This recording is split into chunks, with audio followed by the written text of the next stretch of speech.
My name's Patty O'Reilly. Northern California was definitely my haunts, and grew up watching San Francisco Ballet's Nutcracker every year. When I was 7 was the first time, and I just, legend has it, I tiptoed out of the opera house, and I definitely wanted to be a ballerina from that moment. And now it's been 52 years of being involved with ballet. One of the things I'm really proud of at Sonoma Conservatory of Dance is our diversity. We have some boys. Of course, ballet seems to attract a lot of girls, but it's a hardcore sport, and we'd love to see more boys get involved. So we have young children as young as 18 months old all the way to someone who's 75, and we have people of all different shapes and sizes and different economic backgrounds, kids who are going to public school, private school, home school. They're all coming together on the dance floor, and they're coming from the Springs area, the east side. Some are coming from Napa, Santa Rosa, Petaluma. So we really have this great mix of children just coming, and adults, but mainly children, coming together on the dance floor. Right now, the Latino population at the studio is about 1/3 of our students, and the number of families who are receiving tuition assistance right now is just over 25% of our families are in need of tuition assistance.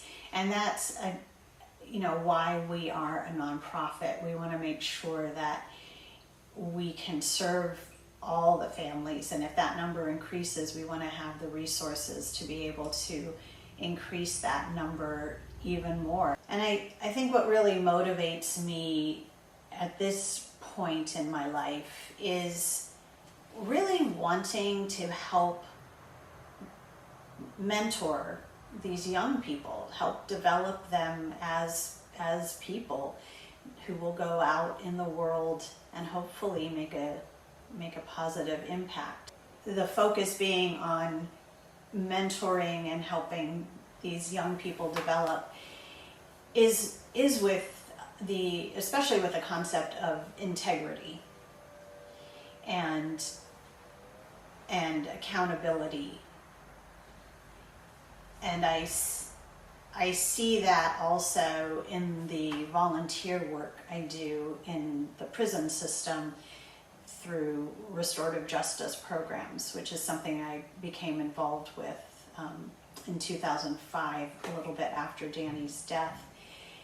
And the men that I've encountered in prisons, specifically in the restorative justice programs, they really take accountability for their actions, and they are in these programs learning how to connect the dots, how their previous choices landed them in prison, how to make better choices going forward, and to stay accountable. And to me, that's why we need to point our foot, because that's what ballet is about. We point our feet, or we use our core muscles. It's not just about we have to do these things so that we'll look beautiful on stage. It's more that we'll do these things so that we can be in integrity with the activity that we're doing in that present moment. If we received $1 million contribution today at the studio, here are some of the dreams that I would start fulfilling. Of course, we would continue offering tuition assistance to all in need. I dream of a studio that has a 50-50 percentage between our families who are able to pay full tuition and our families who need tuition assistance. I would love to see us have a space that has 2 dance studios. Our ballet program is quite strong already, but there are a few little missing gaps that we would be able to fill if we had more space. We would also be able to offer other dance styles, or have a yoga teacher come in once a week, have Victor Ferrer of Ballet Grupo Folclórico Quetzalén come in and do folklorico classes regularly. So we would just be able to expand, maybe have a Pilates or physical therapist come in and do things with the students to keep them strong, and not do rehab, but do injury prevention by making sure everybody's as strong as they need to be for the things that we do when we dance. I just love having people from all different backgrounds coming together and working for a common purpose.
Hi, I'm Viri, also known as Miss Viri, and I teach at Sonoma Conservatory of Dance on Saturdays for the Come Soar program for ages 18 months through 6 years old. I'm also the instructor for the BECA program. A little about myself. My dance journey began at the age of 9 back in 2004, and I'm Mexican. I grew up in a very traditional Mexican household. I also grew up in the Boys Hot Springs and El Verano areas of Sonoma. And the only reason why we came across the studio was on a family outing at the plaza, walking around the surrounding areas. And we stopped by the studio, saw the banner up front with the dancer, and my mom looked at me and asked me if I wanted to dance. Without hesitation, I said yes. We went inside and asked about enrollment. My parents spoke very broken English and understood very little at that time. And somehow I helped them out and successfully enrolled myself in taking 1 class a week. And then Ms. Patty took over in 2005. By then it was time for me to move up to the next level and start dancing twice a week. But my parents unfortunately had to let me know about our financial barriers. I grew up in a low-income household, and they told me I can only keep dancing once a week or not at all. Miss Patty checked in with us once she realized I didn't sign up for the next level, and we explained our circumstances to her, and she graciously offered tuition assistance and also scholarships. So I was able to dance throughout my adolescence as a scholarship student from age 10 to 17. And I am very grateful for that opportunity. It helped me express myself in a very healthy way. It helped me, live my passion and be a part of the community at the studio. I was able to learn, the disciplined art of ballet, but also appreciate all that fun environment, the rehearsals, the costumes, performing, making friends, having such dear memories. And why ballet? As it may be accessible to some communities and it may be a privilege, it may be seen as a privilege, it's not a privilege for my community, the Latinx community. Through the work of outreach and the start of this BECA program, we've seen that there is a need for this art form, and families are requesting and families are excited to enroll their students in ballet. Just making it accessible for them makes them feel a part of the community rather than it being such a separated, Boys Hot Springs, El Verano areas versus the Plaza area, So I feel with this BECA program, it's bridging the two communities, or not just the two communities, but the two agencies, which is Quetzalén, Sonoma Conservatory of Dance, and then BECA is the bridge in between. I feel that if we are able to provide scholarships for the BECA students, that it would be such a great opportunity for them to be a part of the community within the studio, where it's very welcoming and you learn so much and it's challenging yet rewarding. You make friends, you get to perform and have fun, and it's just an amazing thing. I also feel very grateful to be a teacher now and give back to my community by, sharing my love of dance with them and sharing, seeing just all the smiles in class. It's just very nice to be able to see people like me, and vice versa. I hope that I'm able to inspire the little ones or the families that see somebody, a part of their community involved in this type of work. So definitely strengthening that relationship between the studio and Quetzalén and all the families involved, and just that everybody that came out to the BECA recital was just so happy and so proud of their dancer, and it was just something beautiful to see. And I'm really excited for the transition from BECA to the students coming over to the studio and having an opportunity to study with Miss Patty. Thank you.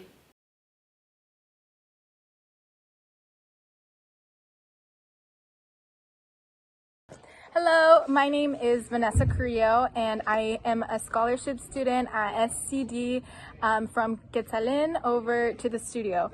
So when I first transitioned over from Quetzalén to the studio, I was very hesitant because I didn't know any of the girls or anybody at the studio, and I thought everyone was going to be really mean or very intimidating or criticized because I came from a different background. But I'm happy to say that it was completely the opposite.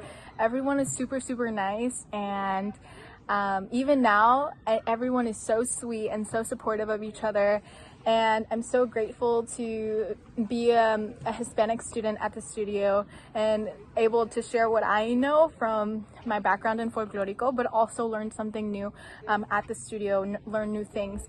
It's definitely been challenging to go to the studio because it's so different from folklore, but I'm pleased to say that I know that I'm there to get stronger in folklore, and I love being there, and I love going to class, and I love Miss Patty and all the students there, and it's such a good place, filled with so much joy, and everyone there works super hard. It's so incredibly sweet, and I'm pleased to say that I love going to class, and I love being a part of the studio, and I love being a student at the Conservatory.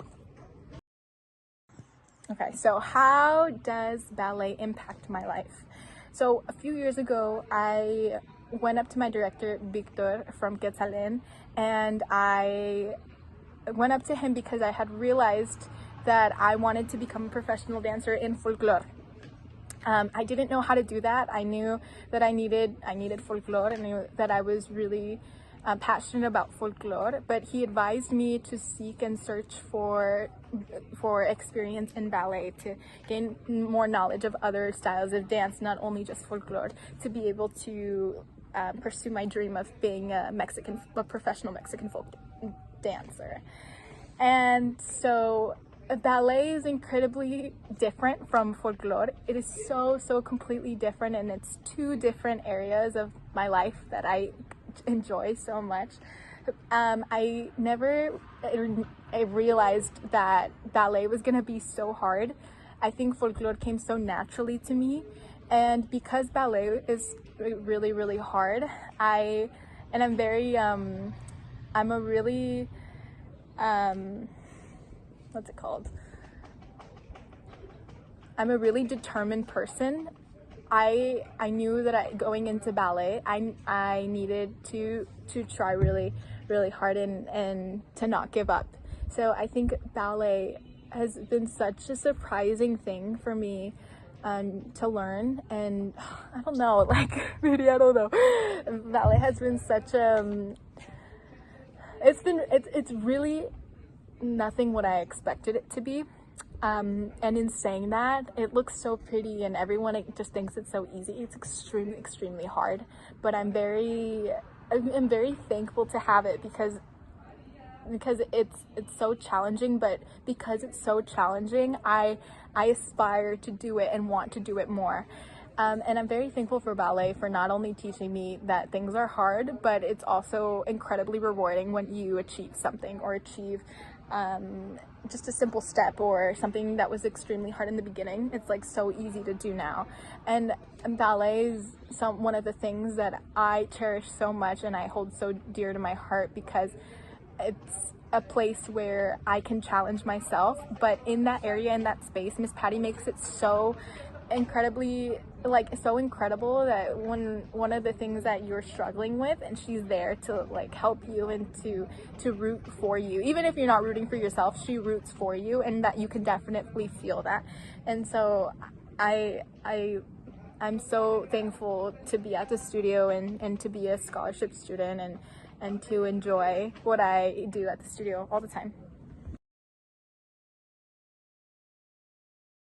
Most of the BECA students are Hispanic, and I think they would benefit from scholarships because most of them have, I think they have this ideology, and these parents have this ideology that as Hispanic people, it's really hard to reach ballet, extremely hard. I think more people would do it if they had this opportunity. And I wish a really long time ago that I had that opportunity as well, to be able to take ballet classes if I only knew. So with this BECA program, I think it's super cool that we are giving these kids this opportunity to be able to explore something that they think is so unreachable. And I think they would definitely benefit from this. I think more students would go to the studio, and more students would take ballet if they knew that it is obtainable, that they can do it. And I think it's such a benefiting thing, and I think, again, like I said, more people would do it if they only knew. And with this scholarship, I think more students would be able to enjoy and indulge more into what ballet is, and not only into what ballet is and what it explores. And a lot of students, even with that mention of oh, there's a scholarship to go to ballet, they would take it immediately. They would love to go.